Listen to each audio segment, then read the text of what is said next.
Good morning. Good morning, everybody. I'm sure folks are coming in, but we're excited to be here this morning. It's a Saturday morning. We're coming to the close of Black History Month. It has been insightful and educational and inspiring as always. So we are just so glad that you are here to join us today.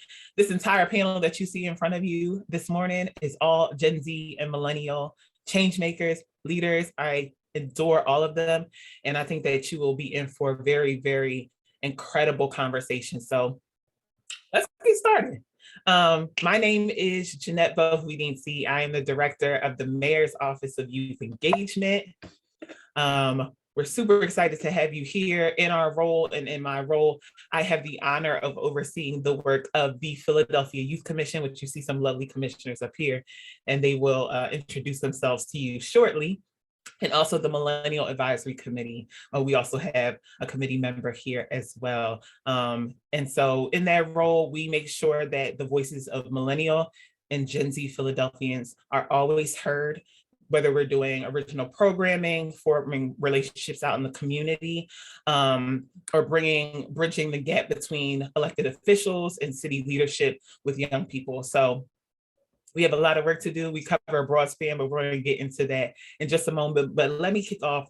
I need to introduce this lovely lady. The new director of the Mayor's Office of Public Engagement, Romana Lee Akiyama, is here this morning. Romana, please introduce yourself. Thanks so much, Jeanette, and good morning, everyone. Happy Saturday weekend. My name is Romana Lee Akiyama. I use she, her pronouns, and it's really my privilege to be here and be part of this conversation. Today, I'm just so excited and getting ready to learn alongside of all of you and to listen. But I also just want to give a few remarks about the program that you're going to be a part of today. It's actually a part of a bigger vision and a larger series that the Office of Public Engagement announced just a few short weeks ago. It's called the Black and Gold series. And the purpose of that series is to bring together Black and Asian communities to encourage strengthening relationships, healing across divides, and bringing folks together. Last fall, our city was really rocked by the SEPTA incident, and that showed us as city leaders that we needed to do more to encourage conversation and bring folks together to build bridges across communities and to foster healing and understanding. And so I was really excited when I had a conversation with Jeanette, and she was the first one to raise her hand and say, let us be part of that. The Office of Youth Engagement were the first ones to step up and say, yes, we are there for this conversation. And that's why we're here today, is to really kick off this year-long series. And I'm so grateful that you all have decided to join us today. There will be many more conversations and many more ways to engage this year. So if you walk away feeling like, oh, this wasn't enough, I'm sure it's gonna be wonderful today. But if you're wanting more, come back, because our plan is to have more. So thank you so much again for being here, and I'll hand it back over to Jeanette. Thank you, Romana, and thank you for being here. Next, I want to introduce the chair of the Philadelphia Youth Commission. He's one of the hardest working people I know. Alfredo, please introduce yourself. Thanks, Jeanette, and good morning, everyone. My name is Alfredo Pratico. I use he, him pronouns. As you heard, I'm the chair of the Youth Commission. I just wanted to say from the outset, and I know this is going to get brought up multiple times during the course of the panel, but for Gen Z, any person on Gen Z who's watching this, we really want you to know from the Youth Commission's perspective that the most important thing you can do to make important changes is to stay engaged, whether that's with elected officials, whether it's people like us who are your peers, whether it's just community members who you trust or who you want to have a relationship with. The biggest thing you can do is show up to things, talk to people, present yourself, and you will have the opportunity to make a difference. So stay engaged, speak up, reach out to us, the Mayor's Office of Youth Engagement, the Millennial Advisory Commission, the Youth Commission. We're here for you. If there's a project you want to work on, if there's something that you see that needs to be changed, talk to us and we'll be more than happy to help you out. Stay vocal, keep in touch, and we can't wait to see how this event and the events that come later are going to have an impact on Philadelphia. Thank you, Alfredo. All right, so now we're going to kick it to our moderators for today. So moderators, we talked about this, but I'm going to reintroduce myself because we wanted to show you a little bit about the diversity of even between 6 folks on a panel, right? So again, my name is Jeanette Bovudinti. I use she, her pronouns, and I am African-American. I am a Black woman, but my mother is from North Philly, and my father is from the Democratic Republic of Congo. So I am half African and African-American. So that's a very specific culture set. That's very specific traditions. And I'm proud of them. Let me pass off to Jessica. Good morning. I'm Jessica Bernal Kamehameha. I use she, her pronouns, and I'm Dominican, and I identify as Afro-Latino. I'm trying to, reimagine that culture.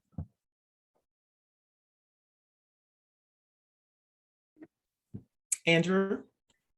What's up, everyone? My name is Andrew Ankama. He, him pronouns. I'm a Philadelphia Youth Commissioner.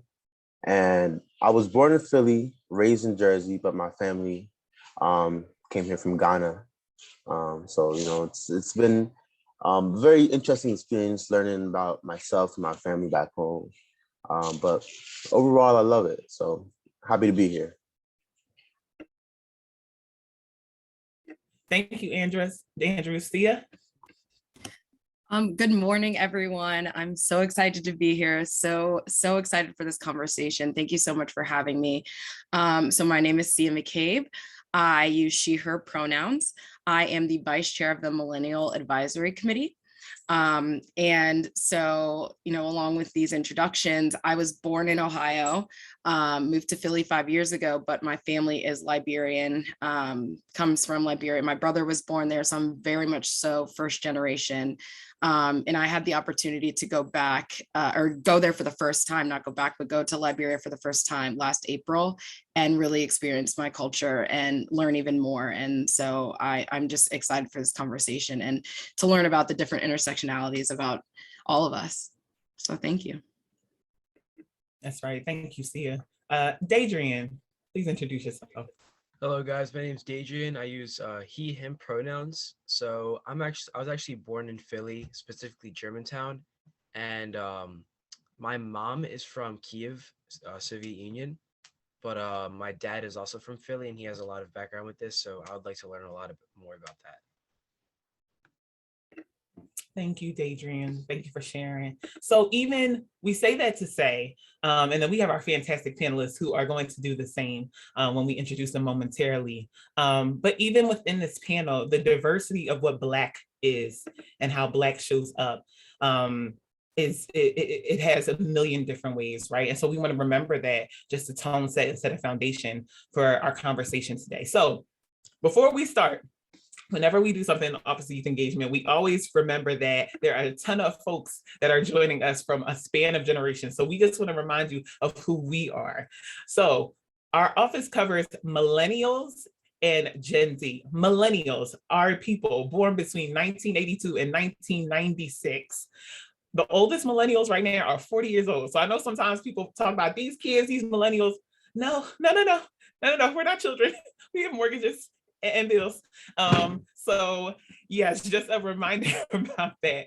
Oftentimes, we all get lumped together, but we're two completely different generations with unique issues. So millennials, then Gen Z, my lovely youth commissioners. They're born between 1997 and 2010, which is insane because being born in 2010 is like I can't even believe it. But these babies they're pragmatists. They are realists. They've grown up amongst a lot of historical turmoil, but they're also amazing. They are innovative. They are incredible. They're so smart. I mean, you will see it all on display today as we have our conversations, but we are two different generations, right? So I just wanted to remind everybody as we get started, okay? So just a little housekeeping before we kick off this conversation. Please, please, please use the chat. If you have questions, if you have a comment, we will come back at the end. We're going to have a Q&A session toward the end because we know folks are going to have a lot of things stirring about. Please use the chat. Also, please be kind. We are family in here, okay? We're here to learn together. There are no mistakes. Our panelists are gracious enough. They are going to remind you that this is the space to mess up or to have questions or to say something wrong. You'll clean it up later, right? But please be kind, kindness first. Also, grab a paper and pen or a pen and a pad or your phone, whatever you need to do to write down stuff, because I know stuff comes to my mind often when I'm in panel discussions or virtual meetings. And then you're like, oh my gosh, I wish I remembered, what I had to say. So please write them down so you can ask them later. Please also let us know in the chat if we use a term that you don't understand. We want to make sure we're not using any shorthand or anything like that so that everybody feels that they have the same basis of understanding. And then lastly, please participate. This is a conversation. I know a lot of you aren't on camera, but we definitely want for you to feel a part of the conversation. So without further ado, we have an icebreaker. Panel, I would like for you to do this on video, so please unmute yourself. Please complete one of the following sentences. Black people are always fill in the blank. Your fill in the blank for a Black person.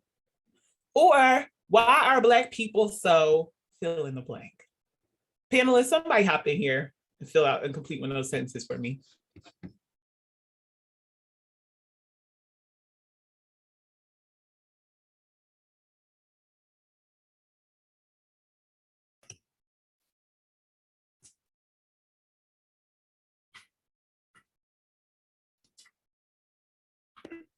And our family in that are not on camera, please use the chat. Feel free to type your comment in the chat.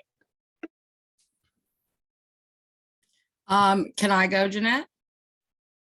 Oh, all right, so mine is Black people are always bringing the energy. I love it. I love being in a room full of Black people because a lot of times, and maybe some of you have experienced this. I know a lot of us have, but like I'm one of one, right? I might be the only Black person, Black woman at the table. So when I'm in a room full of Black people, I love it. The energy, the skin, the hair, just the vibes, bringing the energy. So that's what I'll choose. For sure. Thank you for sharing. Anybody else? Go ahead, Andrew. All right, so I'm gonna do the last one. I'll say, why are Black people so intuitive? I say that because Black culture has really you can see Black culture in almost every aspect of things such as music, sports. Black culture is everywhere, and a lot of people really don't give Black people enough credit for what we've contributed to society. But yeah, I just wanted to put that out there. Yeah, no, we hear you loud and clear. Anybody else? I'm trying to also watch the chat too. Black people are always bringing their authentic selves to the conversation, always powerful. Black people are magic. Black people are creative. Black people are always emulated, never duplicated, okay? Black people are always finding a way around a problem. Yeah, any other panelists before we kick it to our experts here? All right, well, let's get right on into it. Andrew, please take it away. Absolutely. So I'm going to be introducing Paul D. Best, aka our son Paul. So he was born and raised in Gary, Indiana. He's an old soul on a mission to spread his passion for Black storytelling to future generations. His unique ability to tell stories with his youthful energy brings all generations together to laugh, reminisce, and learn. He currently serves as a president of Keepers of the Culture, Inc., and right here in Philly. And he was actually the youngest ever to be elected. When not telling, you can find him traveling for his photography business, writing and teaching social justice history to 8th graders at the Young Scholars charter school in Northern Liberty. So I want to welcome you, our son Paul, for joining us today. Thank you very much for your time. Glad to be here.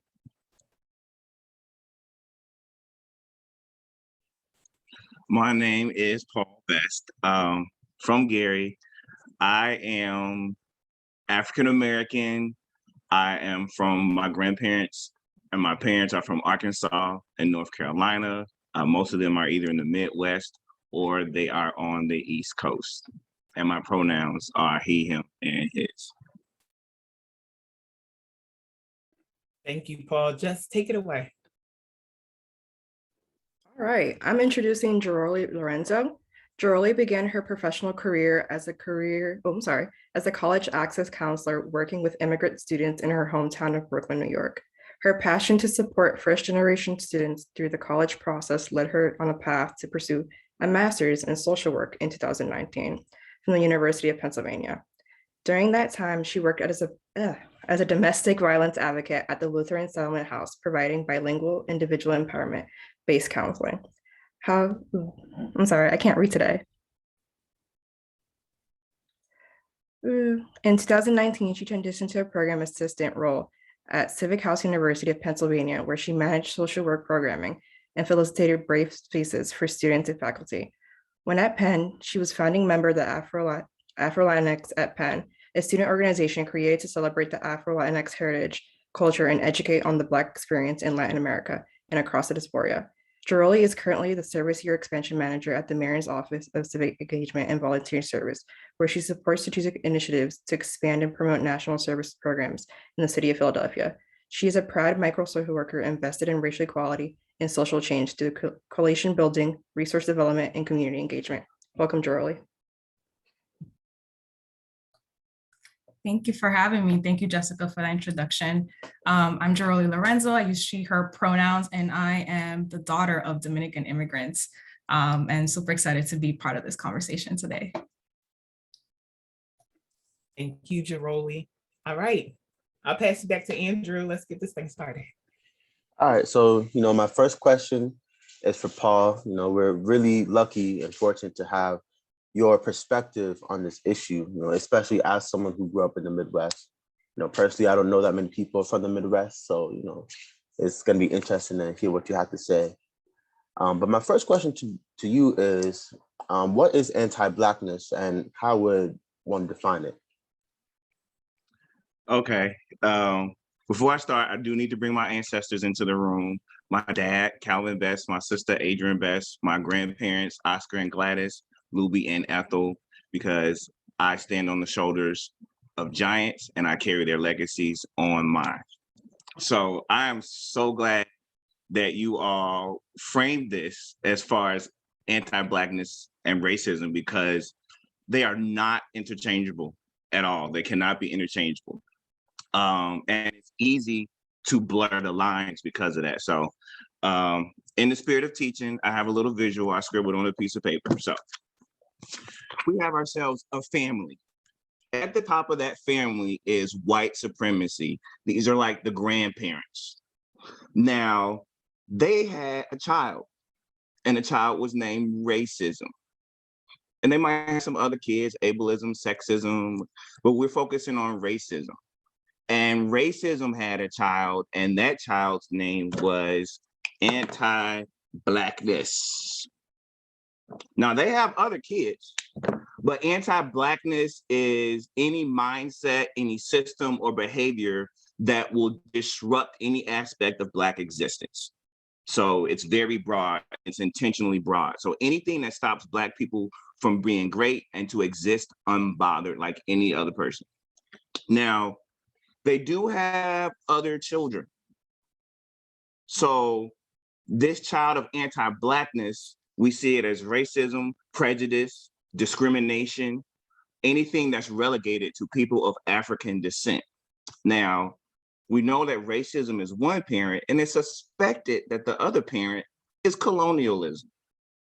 Now, with colonialism, we understand that anti-Blackness racism is a very specific experience for Black people.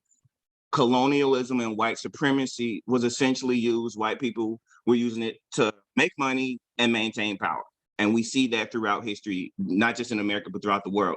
Chattel slavery, Jim Crow, no voting rights, incarceration, we can go on and on and on.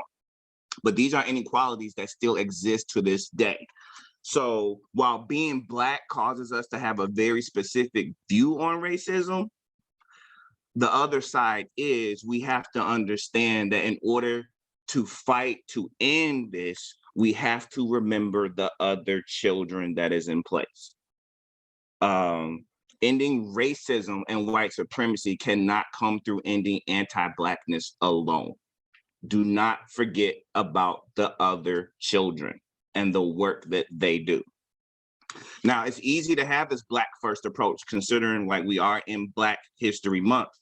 But the reality is most other places outside of America, their racism is rooted in ethnicity. Our racism is very specific. And because we have such a strong experience of this child of racism, we tend to get caught up in this oppression Olympics. You do not want to get caught up in fighting these other children. You know, well, they got more momentum in America. They got a more ability to navigate through the world than we are. We can't get into that. And this whole Black first approach, white people tend to hold that approach first too, because number one, guilt.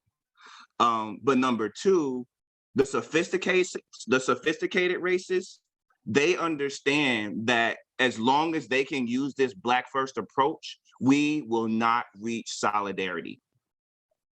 If we don't reach solidarity, we will lose the focus of the top, white supremacy. So it is very important that we focus on our anti-Blackness, but remember, there are other lenses that we have to bring in this conversation because our anti-Blackness racism is a result of racism, which was rooted in white supremacy. So I just want us to remember that as we dive forward, we do have our specific racism, but please don't forget about everybody else. And if we're going to win, we got to do it together. Wow. You kind of got to like our second, kind of point of explaining the difference between anti-Black racism and racism. So I think, let me kick it to Sia because I know she has, a follow-up for that. Go ahead, Sia. So, this question's for Paul. So I remember hearing that, we were in a post-racial America when we voted for President Obama in 2008. So how did we get that so wrong? Like, what happened there? Why do y'all do this to me? It's okay. I'm gonna talk about how we got it wrong and how can we get it right. Now, basically, because of our anti-Blackness racism that we experience, it is easy for us to get caught up in symbolism and not a concrete change. And we can see that. Take down General Lee's statue, Harriet Tubman on the bill, which ain't happened yet. So-and-so is on the stamp. We see these different things, but let's look at Obama. I'm not shading Obama. I'm just giving facts as a teacher. We didn't know who Obama was, really.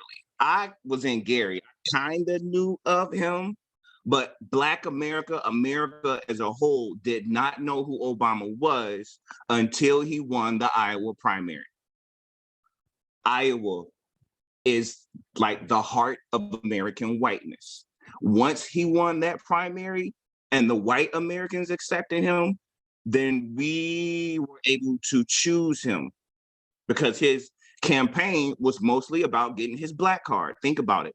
Hope, change, yes, we can. Those are words in pretty much every Negro spiritual, every protest song. And so Obama, he was mixed. He didn't have a traditional Black upbringing. And the things that were Black about him was his wife and his pastor, who he eventually threw up under the bus because he was too Black. So he earned his Blackness, and those sophisticated racists I talked about before, they saw this as an opportunity to keep the children divided. Now, quick, other side, Jesse Jackson. Think about it. Jesse Jackson has never had to earn his Blackness, ever. We have always accepted him. He had to prove himself to white America. And when you saw when he ran for president, another Black man who ran for president, they never accepted him. So again, getting caught in this narrative of Blackness is the only way to end racism, and it really isn't. And so that's how we did it wrong. How do we do it right? Solidarity.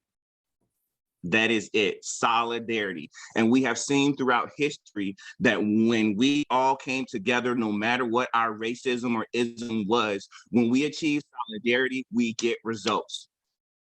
Look at Bacon's Rebellion in America. Bacon's Rebellion, if you don't know what it is, Bacon's Rebellion was a rebellion that a rich white man started actually, but the people who actually fought, he unified poor white working people who were colonists and freed Negroes and freed enslaved Africans. They came together and they burned down Jamestown, like the first colony, the origin of America. They came together and burned down Jamestown. And this was 100 years before the Declaration of Independence was even started. So you see this early example of solidarity taking place because after Bacon's Rebellion, they were like, oh, wow, that was too much. So now we see slaves can't read. We see enslavement is now hereditary. And they start giving white people who are poor a little right. Oh, you can vote. You can own a little bit of property to keep everybody divided. We see it in the March on Washington by Rustin, may he rest in peace forever. A gay Black man also organized the March on Washington, and he named it the March on Washington for Jobs and Freedom, something that went across all races, all ethnicities. And you see that was has been the most effective demonstration and the biggest demonstration in civil rights history, because that was in 63, then 64, they passed the Civil Rights Bill. 65, they gave us the voting rights. So you see, whenever we have solidarity, things happen. Malcolm and Martin, when Malcolm decided to not prioritize the nonviolence approach, and that was Martin. And then when Malcolm was like, yeah, by any means necessary. But when they put that aside and came together, y'all see they both were killed. Because the government, the powers that be understood, once they start coming together, then real change, the concrete change is going to happen. Today, Reverend Barber and the Poor People's Campaign. If you haven't ever heard of him, look up Reverend William Barber and the Poor People's Campaign. And most of their promotional videos are poor white people telling them how America has screwed them over. So he is uniting people to realize there's a bigger issue right here. And it's the grandma and the grandpa, white supremacy. So that's how we get it right. Solidarity. Thank you so much for dropping that knowledge on us.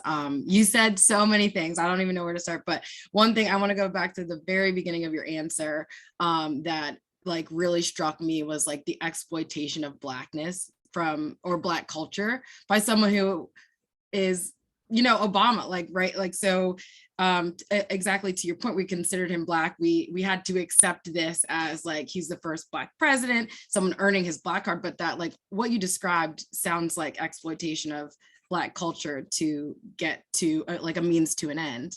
And that's not what it's about, right? So that's like it's a facade of solidarity, but that's not true solidarity. And so I just wanted to thank you for all of that. Like that was powerful to me. So thank you for that answer. I mean, it happened with Kamala too. That's another conversation. Don't get me started. But thank you. Yeah, John's about to, get into some things. We're gonna have to for part 2. Let's talk a little bit too about how anti-Blackness shows up in our everyday lives. Jessica, I know you had a question. Yeah. Dorothy, as someone who identifies as Afro-Latinx, talk to us about being Afro-Latinx means in the Latinx community. When did you make the personal decision to identify as Afro-Latinx? Was there a singular event, and what was your experience? What has your experience been like thus far as someone who identifies with your Blackness? Thank you, Jessica, for that question. I'll start by saying that by no means do I represent the entire Afro-Latinx community. We're not a monolith. There are many Latin American countries. So, just wanted to frame that first. But for me, identifying as Afro-Latinx means embracing the Blackness that is inherent in my ethnic culture, history, and ancestry. I think at a young age, I felt racialized, but didn't quite grasp it within the context of growing up in Brooklyn or the Lower East Side in New York City, which is a predominantly Black and Latinx low income and immigrant community. But when I was removed from that context and attended a white college, that's where I became much more radicalized in my identity. That's where I really embraced my Afro-Latinx identity. And at that point, it was about digging deep and understanding my family history and ancestry. You know, I understood what it meant for the Dominican Republic to have been the first stop on the transatlantic slave trade, right? And how Blackness shows up in our food, our music, our dance, our language, and even our religion. So it was a lot of asking questions. And, you know, I learned about the Cimarron communities that were composed of enslaved Africans that had escaped. And many of them settled in the region where my father grew up, you know, created these free settlements. And it was also grounds where the Tainos, the indigenous group there, fought against the Spanish colonizers. And even learned that my real last name is actually French, which makes sense because of the French colonization of the western part of the island. So I was digging deep and unpacking like, whoa, even my name has some implication in all of this, right? And I can go on and on. So it was a pivotal moment in my identity development, and sometimes emotional, because I was finally unlocking all this history that I never had access to, and my family didn't have access to because of the impact of colonization and white supremacy in the Dominican Republic. So, you know, even identifying as Afro-Latinx for me is a political identification too. The Dominican Republic has a deep, deep culture of white supremacy and anti-Blackness that has been embedded and perpetrated by the state. You know, we had a dictator that made white supremacy the law of the land. And due to fear, many people identify more with the indigenous race or the European race rather than the Black race. And Black history was essentially, you know, banned in the education system. So, you know, I think about my Black father, my grandparents, aunts, uncles, my family who were never granted the opportunity to even learn their own history outside of our family lineage and how that impacted us generationally, right? So for me, this identification is about disrupting how anti-Blackness shows up within our community, to stand in solidarity with our Haitian brothers and sisters who still feel the brunt of all of this, right? And to be an ally to those whose voices continue to be erased and those who continue to be discriminated against in their day-to-day lives due to their, you know, darker skin complexion and the impact of colorism in our community, that I don't think that we need to talk enough about within the Latinx community. And, you know, Paul, hearing you talk about solidarity, identify by as Afro-Latinx means that, you know, we recognize this common ground, right? We have this shared history. And so that's what's going to bring us together and allow us to be in solidarity and fight for these causes, right? Instead of focusing on the differences that tear us apart and divide us and keep us away from having those shared, you know, experiences in history that is going to get us to the place where we are going to really get to the point of, you know, true liberation and just fighting the white man. Like, let's be real. I think we need to come together and embrace those shared histories across the diaspora. So I'll leave it at that. Thank you for letting me to share. Rolly, you said some things. Andrew, I know you have a question.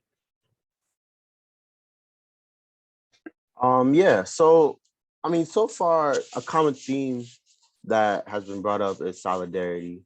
And, you know, this question is for Paul. I know we've talked about how anti-Black racism reveals itself in dominant culture, but unfortunately, it does show up amongst Black people to other, you know, Black people, you know, intra-community anti-Blackness, for example. And, you know, it's an issue that I feel like needs to be talked about more. So, yeah, my question to you is, can you share a bit about how it shows up amongst like Black folk to other Black folk? Yes, this is getting heavy. I hope y'all feel the juju that I'm feeling. Sister Jeroli hit the first one on the nose, the colorism.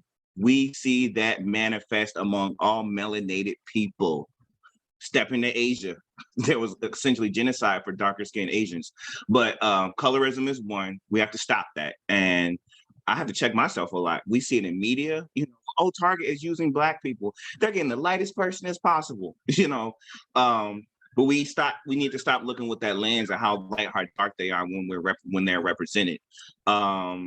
This phenomenon with the Black-owned businesses, we have to stop this. You know, I use so and so, and they didn't do this right, and da, da, da, da, da. And then you call Mr. Charlie, the white man. You don't question his credentials. You give him a key to your house. You do all of that, and there's no feedback. You know, what I say with Black-owned businesses, try them, and if they make a mistake, first tell them and give them a chance to correct it. You know, so that mindset of Blackness is inferior when it comes to commerce, when it comes to economy, when it comes to business, because most of these white businesses got the idea from Black folks in the first place. So let's start with that. Elitism. This one is huge. Coming from the Midwest, and Philly considers Indiana country, borderline South, just because of the culture. I struggled with that when not just in Indiana, but when I moved to Philly, because now I'm on the East Coast and it's like all HBCUs, all well-to-do Black people. You know, I was in Jack and Jill, I was in this, I was in that. And I was just like, I wasn't, you know, I was just Black. We went to church, you know. And so there was this dividing, you know. I had a student one time who left a certain school because she was on scholarship, but she felt so ostracized when she thought she was going to get all of this community being around her people. So we have to stop this idea of where you are from being Black and putting it in. It's literally a new form of feudalism when you think about it. We created our own form of feudalism inside, which creates Black gatekeeping, which creates Black misleadership. Like, yeah. Another one, critiquing our level of wokeness. Everybody is learning all the time. I'm still learning. Everybody is. I don't care what title you got, what initials you got after your name, you are still learning. So we have to always remember that.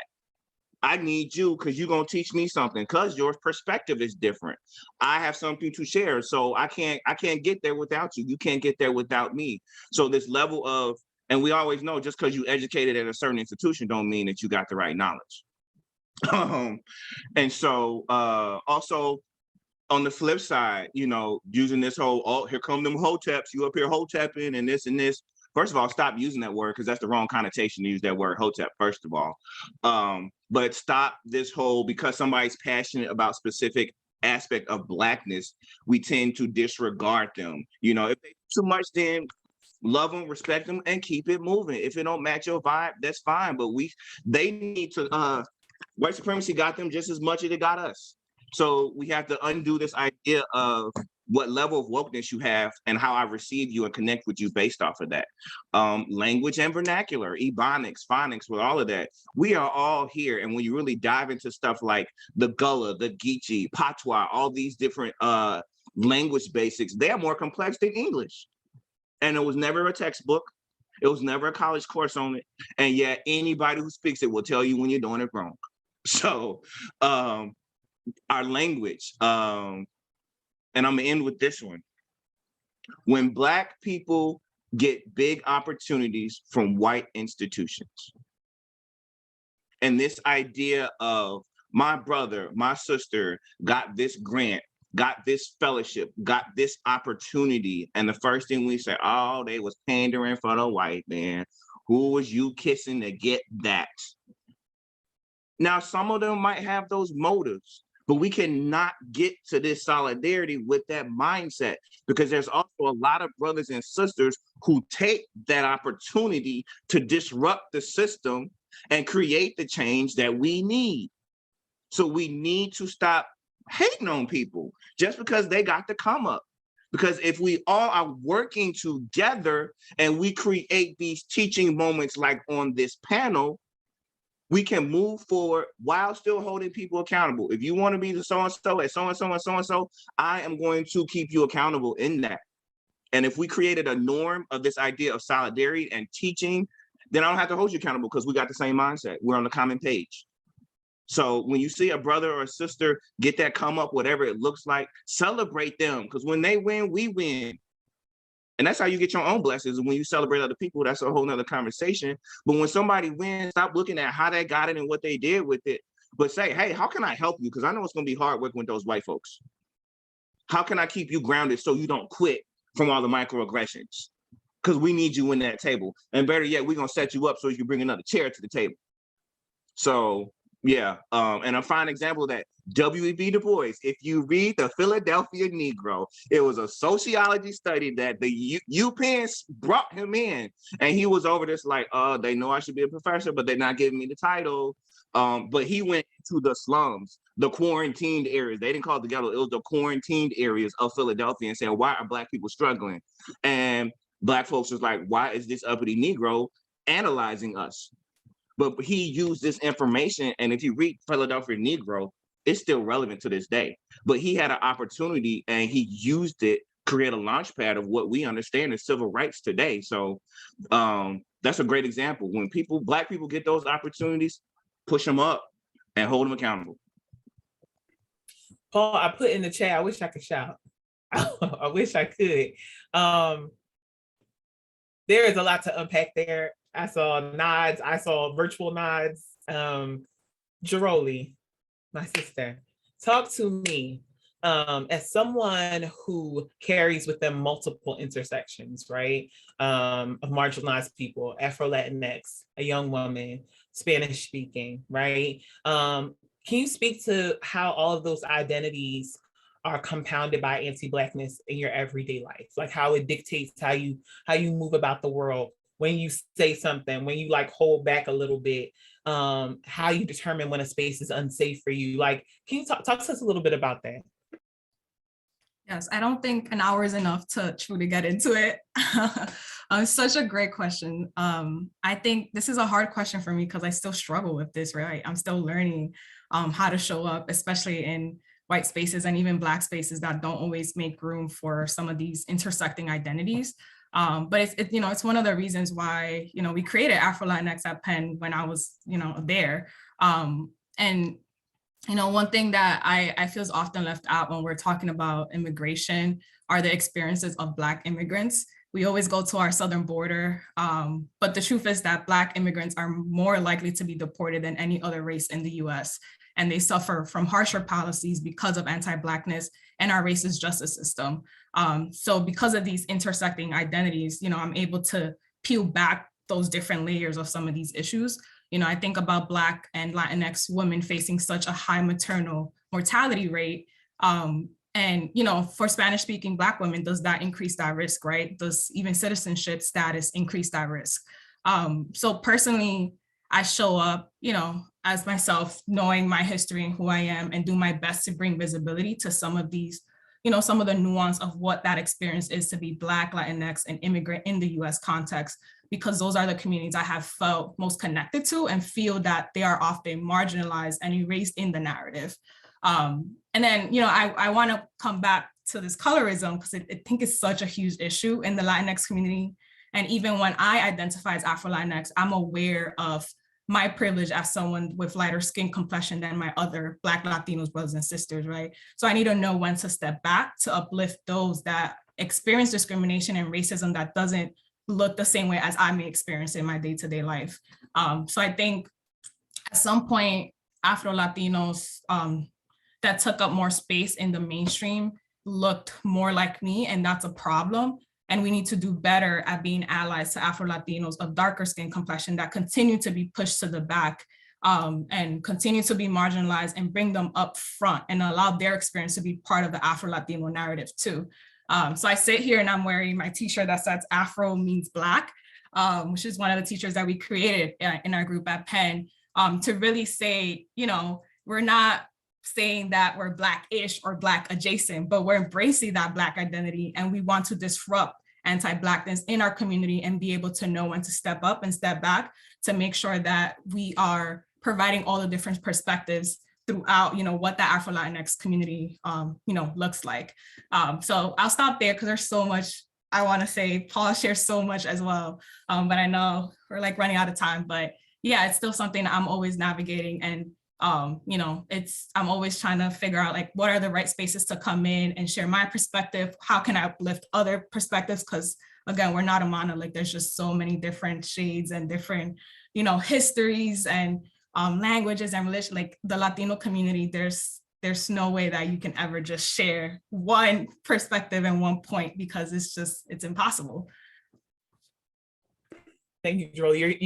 There's a ton of people in the chat that agree with you and are lifting you up. I wanted to, Amy Asubio is the director of the Office of Immigrant Affairs. Amy, I'm calling you out because she wrote a comment that said this was basically the whole In the Heights discussion. If you don't know what In the Heights is, it's a musical by Lin-Manuel Miranda. It's amazing. But I, as someone who's not Afro Latinx, the conversation, as just a viewer, an observer of the conversation that piece of art formed, I learned a ton just from watching, our Afro Latinx brothers and sisters talk about, call out some of the things, that they saw in that piece of art. So thank you for sharing that and sharing, how you show up. Again, you could talk about that for hours, but I know we are coming to a close. Sia, go ahead. I know you had another question.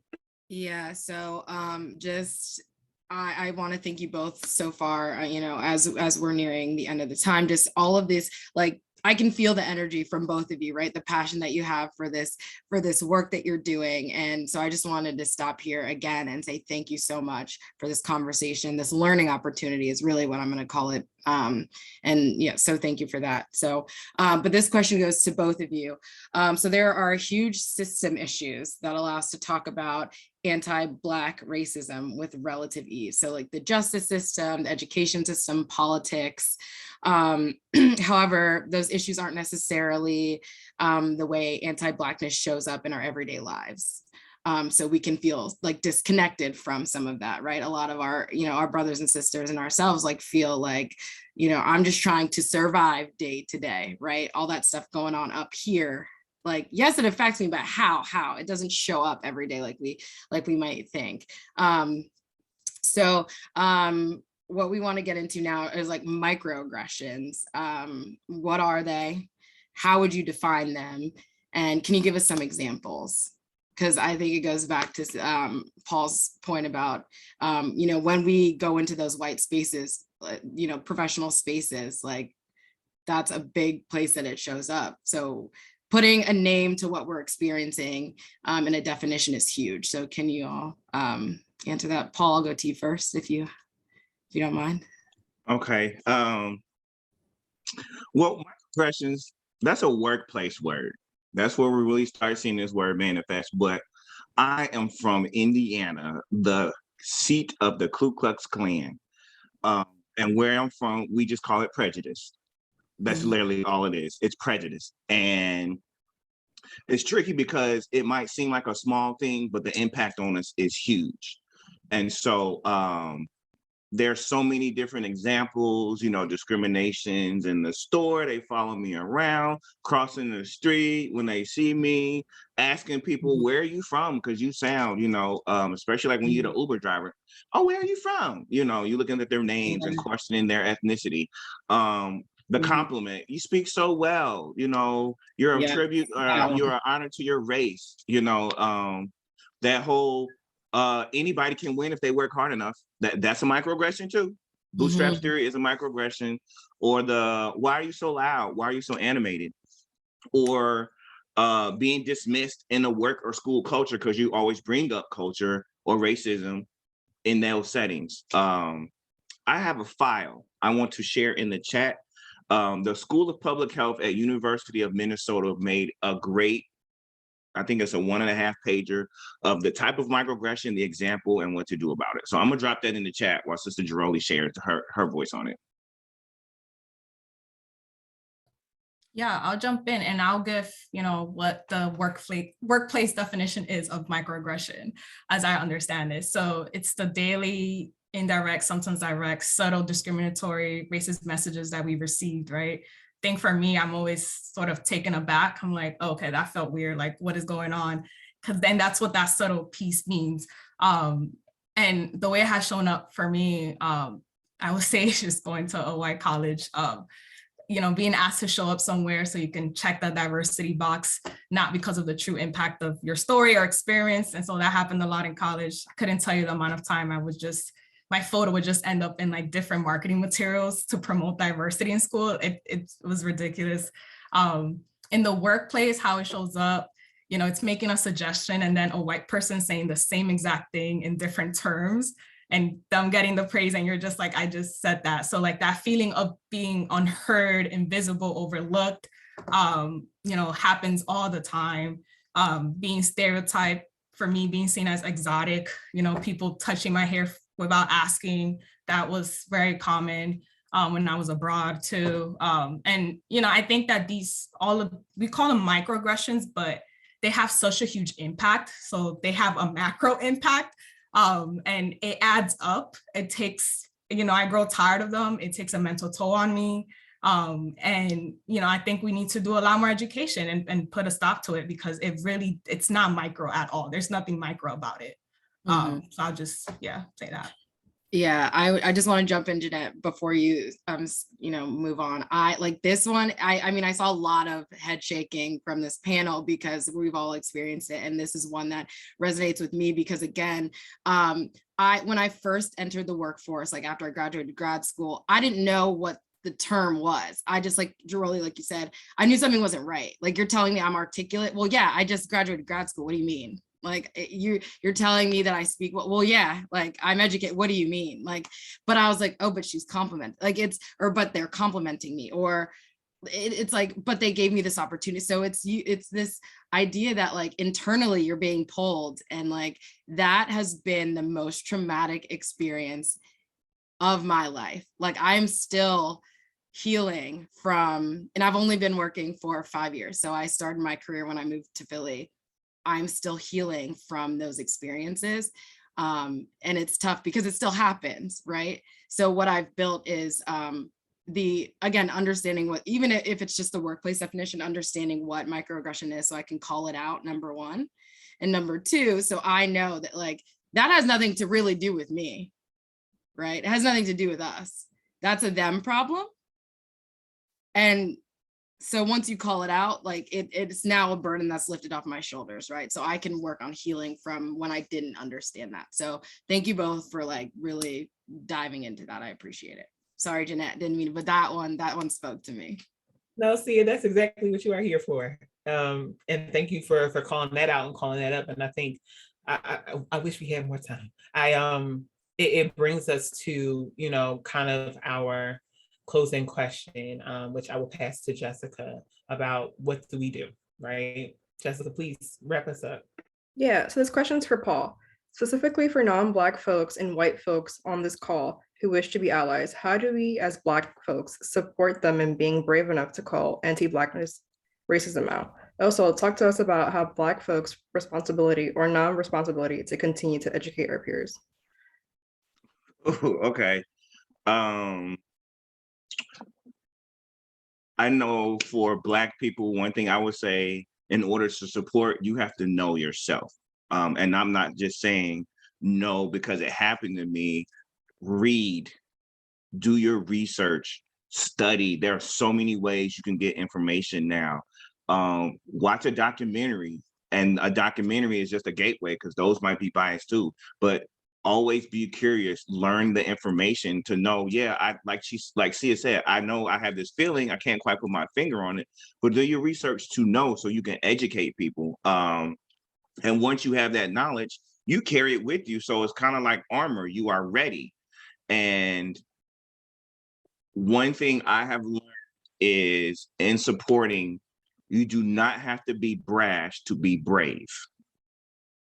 And I had to learn that because when I moved to Philly, it was like Philly people, Black Philly people especially, are very assertive. They will call out a wrong, they will let you know, not consider your feelings, and keep on pushing. And I come from a area that tells Black people, don't stir up the pot. This is what it is. So I know that's not my personality. So I'm not about to change who I am, but I also know that I have to assert myself and speak up when something is wrong. I will say it. Conversations, stories, relationships. No one ever has changed their mind from losing a debate, but they change their mind when they are taught. And once you are taught, you can apply what you have learned. So I appreciate knowledge. I appreciate rhetoric. It is all important, but the change comes in the application. It's the relationships. What white people do you know? I know a lot of white folks, and I have good relationships with a lot of them. And when George Floyd was murdered and COVID was going on, I had them calling me and saying, hey, what can I do? And I easily could have said, it ain't my responsibility, because anybody can Google, but I know if my daddy told me the information, I'm gonna internalize it more and retrieve it because my daddy told me versus than a Google result. So lean into that capital you have with non-Black people. And if they ask, say, hey, here is a resource. Now you do the work. That's where my responsibility is not in. I'm not responsible about you doing the work. I can't give you avenues because I might know them. You can Google a whole lot of books and they look like a cute title and they really ain't talking about nothing. But if I share something that I have read or that I personally understand and I share it with a white person, I know this is a good resource. Read it and ask questions. If you have questions, come back and ask me and we can have that conversation.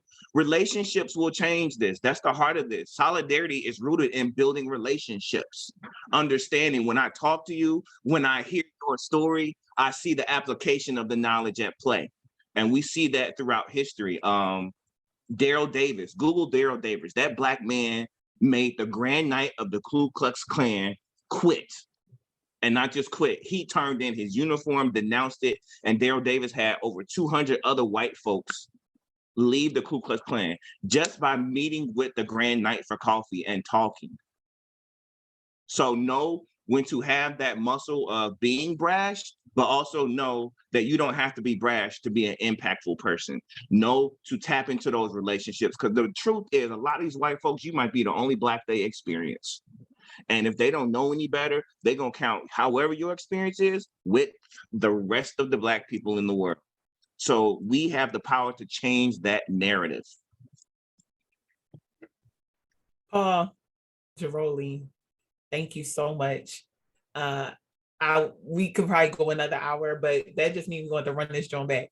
Okay, we're going to part 2 this thing because there's so many topics that you brought up, so many issues that I feel can almost have their own session and conversation. So as Romana said earlier, this ongoing series, the Black and Gold series, where we're coming together as community, as families to kind of talk about these issues and teach each other. I think if I can ask you now, Paul Giroli, will you be back?